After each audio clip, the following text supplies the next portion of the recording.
Bismillah. Prophet Yusha alayhisalam and Hiskil alayhisalam.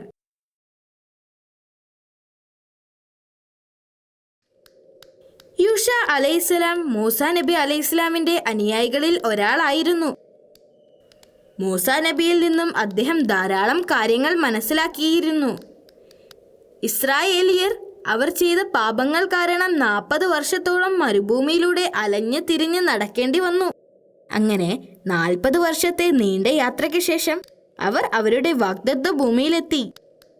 Musa നബി അലൈഹിസ്സലാം അവിടെ എത്തുന്നതിന് തൊട്ടു മുൻപായി വഫാത്തായി.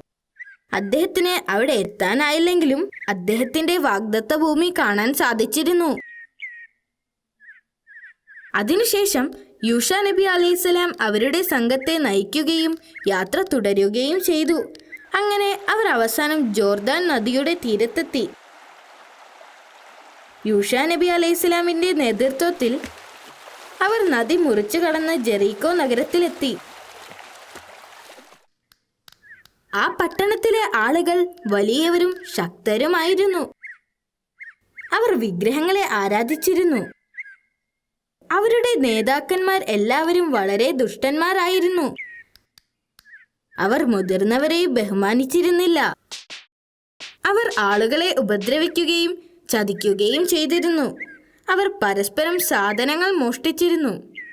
അവരുടെ നേതാക്കന്മാരും മോശക്കാരല്ലായിരുന്നു. അവിടുത്തെ പാവപ്പെട്ട ജനങ്ങൾ വളരെ നിസ്സഹായാവസ്ഥയിലായിരുന്നു നഗരത്തിൽ കഴിഞ്ഞിരുന്നത്. യൂഷ നബി അലൈഹിസ്സലാമും സംഘവും നഗരത്തിന് പുറത്ത് തമ്പടിച്ചു. ആ നഗരത്തെ പിടിച്ചടക്കാനും നിയന്ത്രിക്കുവാനും അല്ലാഹു സുബ്ഹാനഹു തആല പ്രവാചകനോട് ആവശ്യപ്പെട്ടു. പ്രവാചകൻ തന്റെ ജനത്തിൽ നിന്ന് യുവാക്കളെ തിരഞ്ഞെടുത്ത് ജെറീക്കോ നഗരം ആക്രമിക്കാൻ പദ്ധതിയിട്ടു. അതൊരു വെള്ളിയാഴ്ചയായിരുന്നു. അദ്ദേഹം തന്റെ ജനങ്ങളെ യുദ്ധത്തിനായി സജ്ജമാക്കി. അവർ നഗരത്തിലേക്ക് നീങ്ങി. തങ്ങളുടെ നേരെ വരുന്ന ആളുകളെ കണ്ട് ജെറീക്കോയിലെ നേതാക്കന്മാർ അവരുടെ സൈന്യത്തെയും സജ്ജമാക്കി. ഒരു വലിയ യുദ്ധം തുടങ്ങി. ജെറീക്കോയിലെ ജനങ്ങൾ എണ്ണത്തിൽ കൂടുതലും വളരെ ശക്തരുമായിരുന്നു. എന്നിട്ടും അവരുടെ പ്രവാചകനും സംഘവും ധൈര്യത്തോടെ പോരാടി. അവർ ഒട്ടും പ്രതീക്ഷ നഷ്ടപ്പെടാതെ ആ വലിയ സൈന്യത്തോട് പോരാടിക്കൊണ്ടേയിരുന്നു. രാവിലെ തുടങ്ങിയ യുദ്ധം സൂര്യൻ അസ്തമിക്കാനായിട്ടും അവസാനിച്ചില്ല. സൂര്യൻ അസ്തമിക്കാറായപ്പോൾ പ്രവാചകന് ഉത്കണ്ഠയായി. കാരണം അടുത്ത ദിവസം ശനിയാഴ്ചയാണ്. അത് അവർക്ക് വിശുദ്ധ ദിനമായിരുന്നു. ആ ദിവസം അവർ യുദ്ധം ചെയ്യില്ല.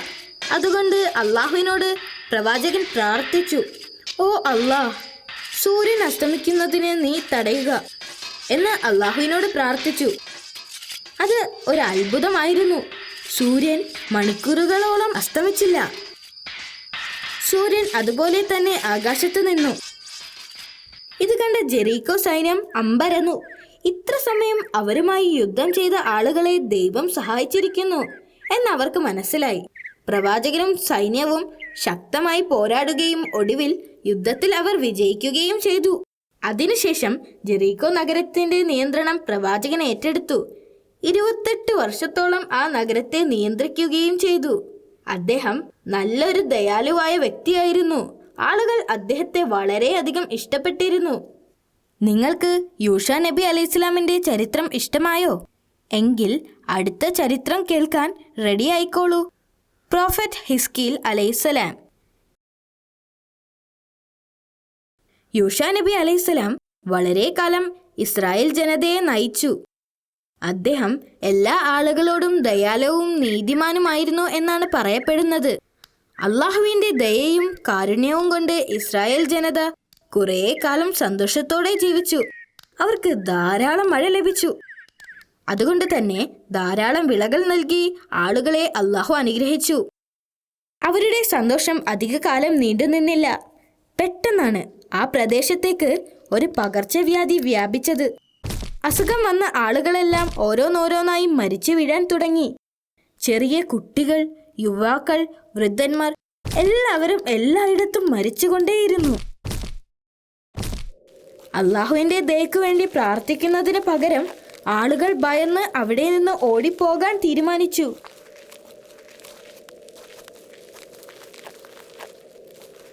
രോഗം വന്ന ആളുകൾ ഒഴിച്ച് ബാക്കി എല്ലാവരും അവിടം ഉപേക്ഷിച്ചു പോയി. ആ നഗരം മുഴുവനും കാലിയായി.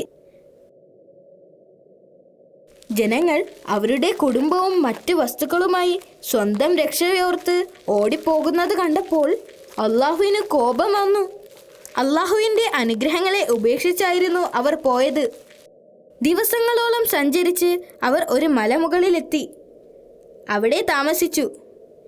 ഈ സ്ഥലമാണ് ദമർദാൻ എന്നറിയപ്പെട്ടത്. അപ്പോഴാണ് മരണദൂതന്മാർ അവരോട് വിളിച്ചു പറഞ്ഞത്, നിങ്ങൾ എല്ലാവരും മരിക്കും എന്ന്. അടുത്ത ദിവസം തന്നെ എല്ലാവരും ആ മലമുകളിൽ മരിച്ചു വീണു. ഇസ്രയേലരുടെ അസ്ഥികൂടങ്ങൾ നൂറ്റാണ്ടുകളോളം അവിടെ അവശേഷിച്ചു. പല നൂറ്റാണ്ടുകൾ കഴിഞ്ഞു. ആളുകൾ മരിച്ചു വീണ ആ സ്ഥലം പിന്നീട് ദമർദാൻ എന്ന് വിളിക്കപ്പെട്ടു. മരിച്ചവരുടെ അസ്ഥികൾ അവിടമൊക്കെ നിറഞ്ഞിരുന്നു. യൂഷ നബി അലൈഹി ഇസ്ലാമിന്റെ അനുയായികളിൽ ഒരാളായിരുന്ന ഹിസ്കീൽ നബി അലൈഹി ഇസ്ലാം ഏക സത്യദൈവത്തെക്കുറിച്ച് ആളുകളോട് പ്രബോധനം ചെയ്യുന്നതിനു വേണ്ടി വിവിധ സ്ഥലങ്ങളിൽ പോവാറുണ്ടായിരുന്നു.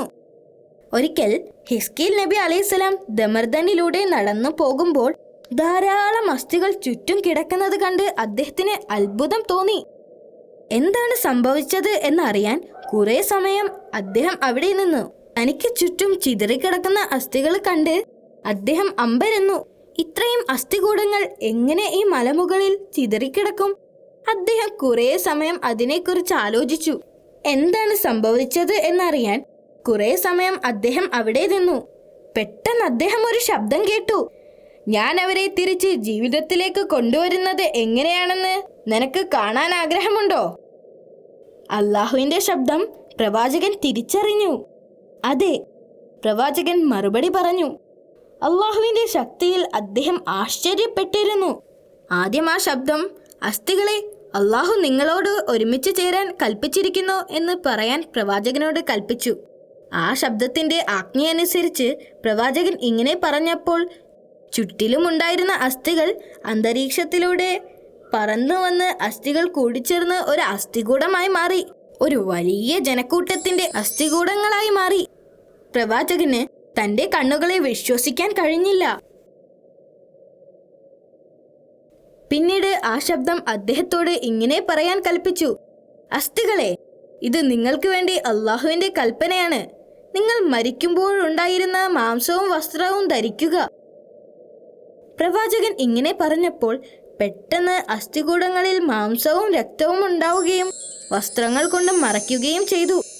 പിന്നീട് ആ ശബ്ദം പ്രവാചകനോട് വീണ്ടും പറയാൻ ആവശ്യപ്പെട്ടു. നിങ്ങൾ എല്ലാവരും അള്ളാഹുവിന്റെ കൽപ്പന പ്രകാരം എഴുന്നേറ്റ് നിൽക്കുക. എന്തൊരു അത്ഭുതം! പ്രവാചകൻ അങ്ങനെ പറഞ്ഞപ്പോൾ അവരെല്ലാം അവരുടെ ജീവിതത്തിലേക്ക് തിരിച്ചു വന്നു. ഏതാനും നിമിഷം മുമ്പ് വരെ മരിച്ചു കിടന്നവർ തന്റെ മുമ്പിൽ ജീവനോടെ നിൽക്കുന്നു. പ്രവാചകന് തന്റെ കണ്ണുകളെ വിശ്വസിക്കാൻ കഴിഞ്ഞില്ല. ആ ദിവസം പ്രവാചകൻ വളരെ പ്രധാനപ്പെട്ട ഒരു കാര്യം മനസ്സിലാക്കി. ഒരാൾക്കും മരണത്തിൽ നിന്നോ അള്ളാഹുവിൽ നിന്നോ ഒളിച്ചോടാൻ സാധിക്കുകയില്ല.